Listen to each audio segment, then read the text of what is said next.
Praise the Lord. கர்த்தர் உங்களை ஆசீர்வதிப்பாராக. இன்றைய வேத தியான பகுதியில் வாசித்து தெரிந்து கொள்ளப்பட்ட வேத வசனம் யோவான் 1 அதிகாரம் 12 அவருடைய நாமத்தின் மேல் விசுவாசம் உள்ளவர்களாய் அவரை ஏற்றுக்கொண்டவர்கள் எத்தனை பேர்களோ அத்தனை பேர்களும் தேவனுடைய பிள்ளைகளாகும்படி அவர்களுக்கு அதிகாரம் கொடுத்தார். ஆமென், ஹல்லேலூயா. கிறிஸ்துவின் பிரியமானவர்களே, கிறிஸ்துவின் குடும்பத்தில் ஒரு மகனாகவோ மகளாகவோ வாழ்வதற்கான புதிய அடையாளத்தையும் நித்திய வாழ்விற்கான அதிகாரத்தையும் இயேசுவின் மீது விசுவாசம் வைக்கும் ஒவ்வொருவருக்கும் உறுதியாக வழங்கப்பட்டிருக்கிறது என்று இவ்வசனம் நமக்கு தெளிவாய் எடுத்து காட்டுகிறது. ஆமென், ஹல்லேலூயா.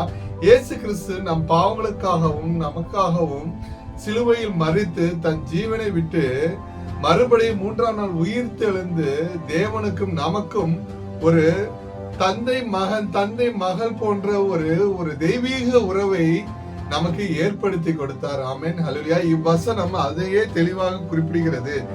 இயேசு கிறிஸ்துவின் நாமத்தின் மேல் விசுவாசம் உள்ளவர்களாய் இயேசு கிறிஸ்துவை யார் ஏற்றுக்கொள்கிறார்களோ அவரை தேவனுடைய பிள்ளைகளாகும்படி அவர்களுக்கு அதிகாரம் கொடுத்தார் என்று வேதவசனம் குறிப்பிடுகிறது. ஆமென். நம்மை அழைத்த தேவன் உண்மை உள்ளவர். கர்த்தராகிய இயேசு கிறிஸ்துவின் கிருபை உங்கள் அனைவரோடு கூட இருப்பதாக. ஆமென்.